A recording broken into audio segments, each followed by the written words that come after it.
Hi అండి, ఎలా ఉన్నారు? అందరు బాగున్నారా? ఈరోజు నేను కొత్తిమీర నిలువ పచ్చడి చేస్తున్నాను. దానికోసమని ఒక 2 కట్టెల కొత్తిమీర తీసుకున్నానండి. పెద్ద కట్టెలు తీసుకొని బాగా కడిగి తడి ఆరేంత వరకు మనము ఫ్యాన్ కింద అయినా ఎలా అయినా ఆరబెట్టుకోవచ్చు అండి. ఆరబెట్టుకొని దానికి కావాల్సినవి అన్నమాట. మనం కొత్తిమీరని కట్ చేసుకోవాలండి.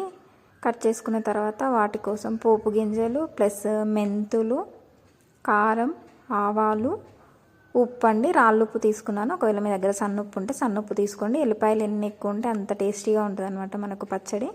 కొత్తిమీరని కొలవడం కోసం, అంటే మనకు ఎంత మెజర్మెంట్ పడుతుంది అని కొలవడం కోసం ఒక బౌల్ తీసుకున్నాను. దాంతో కొలుస్తున్నాను అనమాట కొత్తిమీరని. మరీ మనం అందులోకి గట్టిగా ప్రెస్ చేసినట్టు పెట్టకుండా నార్మల్గానే పెట్టుకోవాలండి. ప్రెస్ చేసినట్టు పెట్టుకుంటే మళ్ళీ మనకు ఉప్పు కారం అనేది కొలత అనేది తక్కువైపోతుంది. అట్లా నాకు ఒక 4 బౌల్స్ వచ్చాయి అవి కొత్తిమీర అనేది. నేను కట్ చేసుకున్నాను కొత్తిమీరని, మీరు కూడా కట్ చేసుకోండి. కొంచెం అంటే మరీ చిన్నగా కాకుండా మరీ పెద్దగా కాకుండా కట్ చేసుకోండి. దానికోసం ఇప్పుడు 4 కప్పుల కొత్తిమీర అయింది కదా, నేను 1 కప్పు నూనె తీసుకుంటున్నాను. అందులోనే మొత్తం పచ్చడి అనేది చేస్తాను. కొంచెం కొంచెం ఆయిల్ చేసుకుంటూ అనమాట. ఎక్కువ ఆయిల్ కూడా ఏం పట్టదండి. మీరు కావాలి అంటే పల్లి నూనె కూడా తీసుకోండి. పల్లి నూనె తీసుకుంటే ఇంకా టేస్ట్ బాగుంటుంది. నాకు అందుబాటులో లేదనేసి నేను నార్మల్ ఆయిల్ తోటే చేస్తున్నాను. కొంచెం మెంతులు, ఆవాలు కొంచెం వేయించుకోవాలండి. వేయించుకుంటే ఏంటంటే మనకు ఆవపొడి కోసం ఇవి వేయించుకోవడం ఎట్లా అంటే మనకు కొంచెం రంగు మారి స్మెల్ వచ్చేస్తుంటుంది అనమాట. అవి వేగిన స్మెల్, పచ్చి పచ్చిగా ఉండకుండా వేగిన స్మెల్ వస్తుంది. ఆ స్మెల్ వచ్చేంత వరకు వేయించుకోండి. లేదు అంటే మనం వేయించుతున్నప్పుడు అవి వేగాయని చిట్పట్ సౌండ్ వస్తుంటుంది. ఆ స్టేజ్ వరకు వేయించుకోండి, సరిపోతుంది. వేయించుకొని కొంచెం చల్లార్చుకోవాలన్నమాట. కలర్ మారిపోతాయి వేగినప్పుడు. అట్లా చల్లారించి పక్కకు పెట్టేసుకోవాలి. మెంతిపొడి కోసం మిక్సీలో వేసేస్తున్నాను. అది చల్లారే వరకు పక్కకు పెట్టుకొని మనం మళ్ళీ అదే బౌల్లోకి ఆయిల్ వేసుకొని, నేను తీసుకున్న ఆయిల్ మాత్రమే యూజ్ చేస్తున్నాను. వేరే ఆయిల్ ఏం యూజ్ చేయట్లేదు అడిషనల్గా ఎక్స్ట్రాగా. ఒకవేళ మీకు ఆయిల్ తక్కువ అనిపిస్తే మీరు కొంచెం ఆయిల్ యూజ్ చేసుకోండి. ఏం తక్కువ అని ఏం అనిపించదండి, సరిపోతుంది. అక్కడికే కరెక్ట్గా మనం మెజర్మెంట్స్ తీసుకుంటే కరెక్ట్గా సరిపోతుంది. అందులోకే ఇప్పుడు ఏం చేయాలంటే మన కొత్తిమీర కట్ చేసి పెట్టుకున్న కొత్తిమీర ఉంటుంది కదా, దాన్ని వేయించుకోవాలి కొంచెం కొంచెంగా. అంటే ఒక 4 కప్పులు కాబట్టి 2 భాగాలుగా వేయించుకుంటున్నాను నేను. అంత ఒకటేసారి వేస్తే వేగదనమాట. కొంచెం పచ్చివాసన పోయేంత వరకు వేయించుకుంటున్నాను. పచ్చివాసన అంటే కొంచెం కలర్ మారిపోతే సరిపోతుందండి. మరీ కలర్గా మార్చకండి, కొంచెం కలర్ మారితే సరిపోతుంది. వాటిని వేయించుకొని పక్కకి వేసి పెట్టేసుకుంటే ఏంటంటే చల్లారిపోవాలి అది కొత్తిమీర అనేది. మరీ వేడి వేడి మీద చేయొద్దు. ప్లస్ తడి ఏ వస్తువులు తడిగా ఉన్న వాడదండి. స్పూన్ కూడా డ్రైగా ఉంటేనే వాడండి. ఎందుకంటే ఇది నిల్వ పచ్చడి కదా. ఖచ్చితంగా ఫ్రిడ్జ్ ఉన్న వాళ్ళైతే ఒక 6 months వరకు ఉంటుందండి. ఫ్రిడ్జ్ లేకుండా నార్మల్గా అయితే ఒక 3 months వరకు ఖచ్చితంగా ఉంటుంది.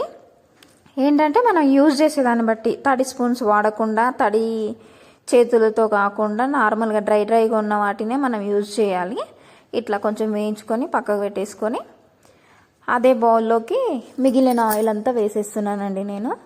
బ్యాలెన్స్ ఉన్న ఆయిల్ అంతా వేసేసి ఇప్పుడు పోపు కోసం అనమాట. పోపు ఎట్లా అంటే మనం ఇష్టము, మీకు ఎలా కావాలంటే అలా పెట్టుకోండి. నేను మాత్రం ఇలా అంటే కొంచెం ఏంటంటే శనగపప్పు, జీలకర్ర, ఆవాలు, మినప్పప్పు వేస్తున్నాను. మినపప్పు వేయడం వల్ల కొంచెం క్రిస్పీనెస్ అనేది వస్తుందండి. అది టేస్ట్ చాలా బాగుంటుంది. పోపులోకి వాడుతున్నాను. ఆయిల్ మీకు వేడైందా లేదా అని తెలియడం కోసమని నేను ఒక 2-3 వేసాను అందులోకి. ఆయిల్ వేడిగానే ఉందండి, ఎందుకంటే కడాయి అనేది అన్నీ వేయించి ఉన్నాం కాబట్టి వేడిగానే ఉంది. అందులోకి అన్ని పోపు దినుసులు మనం తీసుకునే అన్నీ వేస్తున్నాను. మీకు కరెక్ట్గా కొలత కావాలి అనుకుంటే ఒక టీ స్పూన్ జీలకర్ర, 1 టీ స్పూన్ ఆవాలు, 1 టీ స్పూన్ శనగపప్పు, 1 టీ స్పూన్ మినప్పప్పు. కావాలంటే ఇంకో అడిషనల్ టీ స్పూన్గా యాడ్ చేసుకోవచ్చు మినప్పప్పు. నేనైతే ఒక 4 టీ స్పూన్ లెక్క వేసుకున్నాను, అన్నీ ఒక్కొక్క టీ స్పూను. దాంట్లోకే ఇప్పుడు ఏంటంటే ఎల్లిపాయలు అవి ఒక 2 పాయలు ఒలిచిపెట్టుకున్నాను. ఎల్లిపాయలు ఎంత ఎక్కువ వేసుకుంటే అంత బాగుంటుందండి టేస్ట్. ఎందుకంటే ఇది నిల్వ పచ్చడి కదా, నూనెలో మాగుతాయి అవన్నీ. దానికోసం అని చెప్పేసి మనం ఎల్లిపాయలు ఎంత బాగా తింటే అంత హెల్తీగానే ఉంటాము. నేనైతే ఒక 2 పాయలు ఎల్లిపాయలు వేసుకున్నానండి. పొట్టు తీసి అవి వేసుకొని అవి కూడా కొంచెం నూనెలో మగ్గాలి.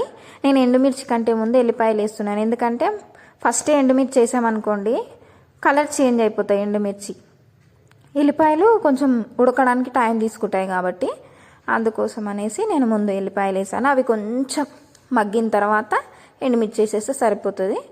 ఈ స్టేజ్లో ఉన్నప్పుడే స్టవ్ ఆఫ్ చేసుకోవాలండి, ఎందుకంటే ఆల్రెడీ ఆయిల్ వేడివేడిగా ఉంది కాబట్టి పోపు అనేది మాడిపోకుండా ఉంటుంది కాబట్టి స్టవ్ ఆఫ్ చేసేసుకొని చల్లారనిచ్చేయాలి. ఆ వేడిలోనే అవి మగ్గిపోతాయి ఖచ్చితంగా. అందులోకి మనము ఎండుమిర్చి యాడ్ చేసాం కదా, సరిపోతుంది. మీకు కావాలంటే ఇంకా అడిషనల్గా కొంచెం ఎండుమిర్చి చేసుకోండి. నేనైతే ఒక 4 ఎండుమిరపకాయలు తీసుకున్నాను. ఇప్పుడు మనం చల్లారబెట్టి మెంతి పొడి రెడీ చేసుకున్నాం కదా, ఆ మెంతి పొడి నేను ఏంటంటే అడిషనల్గా ఎక్కువ బౌల్స్ అంటే గిన్నెలు పడకుండా యూజ్ చేసిన వాటిని మళ్ళీ యూజ్ చేస్తున్నాను. అదే కడాయిలోకి ఏంటంటే మనం చింతపండు రసం నానబెట్టుకున్నాం కదా వేడి నీళ్ళలో, దాంట్లో నుంచి కొంచెం గుజ్జు తీయాలండి. గుజ్జు తీసి దాన్ని కూడా మనము కడాయిలో వేసుకొని కొద్దిసేపు వేడి చేయాలి. అందుకే స్టవ్ పైన సిమ్లోనే పెట్టి వేడి చేస్తున్నానండి. మరీ పెద్దగా పెడితే ఏంటంటే పొంగిపోతుంది కదా, అందుకోసం అనేసి సిమ్లోనే పెట్టాను. మరుగుతున్నప్పుడు ఉప్పు, నేనైతే రాళ్ళుప్పు ఒక 2 టీ స్పూన్లు వేస్తున్నాను. మీకు ఉప్పు తక్కువ అనిపించినా కారం తక్కువ అనిపించినా అడిషనల్గా యాడ్ చేసుకోవచ్చు అండి. నేను తీసుకునే అన్ని 4 బౌల్స్ కొత్తిమీరకి అన్నీ 2గా తీసుకున్నాను. కారం 2 టీ స్పూన్లు, ఉప్పు 2 టీ స్పూన్లు, మెంతి పొడి 1 టీ స్పూన్, అదే ఆవాల పొడి అట్లా తీసుకున్నాను.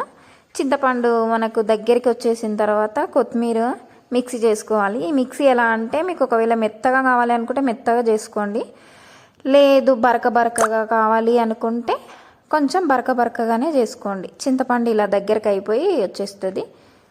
నేనైతే కొంచెం నార్మల్ బరకగా చేసుకున్నాను, మరీ ఇట్లా ఉంటే కూడా తినరేమో అనేసి.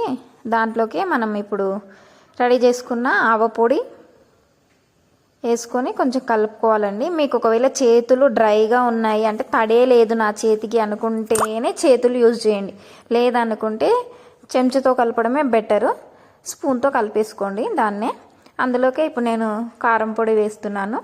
కారం ఒకవేళ మీరు కలిపిన తర్వాత ఒకసారి టేస్ట్ చూడండి, ఉప్పు కారం అనేది మీకు సరిపోయింది చాలు అనిపిస్తే చాలు. ఒకవేళ లేదు ఇంకా కొంచెం అడిషనల్గా పడుతుంది, మేము కొంచెం కారం ఎక్కువనే తింటాము అనుకుంటే యాడ్ చేసుకోండి. కారం ఒకవేళ యాడ్ చేస్తే మాత్రం కొంచెం ఉప్పు మాత్రం యాడ్ చేయాలి, ఎందుకంటే మళ్ళీ కారం ఎక్కువ ఉప్పు తక్కువైనా పచ్చడి అనేది ఖరాబ్ అయిపోతుంది. అందుకోసం దాంట్లోకి ఇప్పుడు మనం రెడీ చేసుకున్న చింతపండు గుజ్జు వేసేసాను.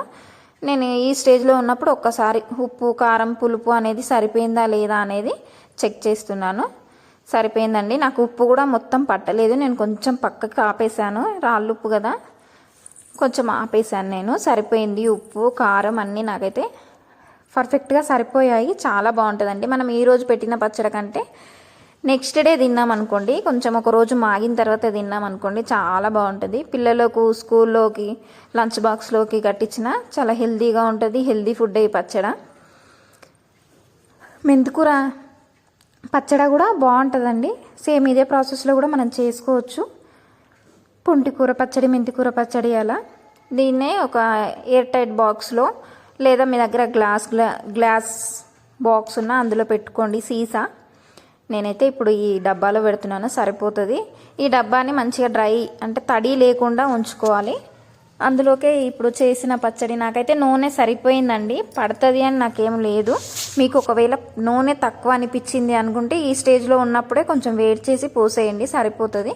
నాకైతే సరిపోయిందండి నూనె. ఇంకా నూనె అనేది పైకి తేలుతుంది రేపటి వరకు. సరిపోయింది. ఒక్కరోజు మాగిన తర్వాత తిన్నామనుకోండి చాలా బాగుంటుందండి.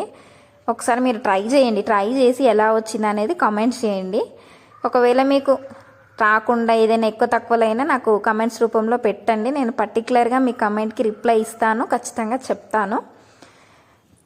నేను కొంచెం పెట్టుకొని టేస్ట్ చేస్తున్నాను. మార్నింగ్ టమాటా పచ్చడి చేశాను నేను, అందులోకే ఈ కొంచెం కొత్తిమీర పచ్చడిని టేస్ట్ చేస్తున్నాను కారం ఎలా ఉంది అనేది. అంటే అన్నం తినేటప్పుడు ఏదైనా అంచుకు పెట్టుకొని తినడం నాకు అలవాటు అండి. అది కూడా హోమ్ మేడే అండి, బూందీ. మాకు హోమ్ ఫుడ్స్ ఉంది కదా అందులో చేసిన బూందీయే. చాలా బాగుంటుందండి హోమ్ మేడ్ బూందీ. అది కూడా ఒకసారి మీకు వీడియో పెడతాను ఎలా చేస్తామనేది. చాలా బాగా వచ్చిందండి కొత్తిమీర పచ్చడి. మీరు కూడా ఒకసారి ట్రై చేయండి. ఎందుకంటే మనకు నార్మల్గా దొరికేదే కొత్తిమీర, ఎప్పుడు సీజన్ లేకుండా దొరుకుతుంది కాబట్టి ఒకసారి ట్రై చేయండి. థ్యాంక్ యూ అండి.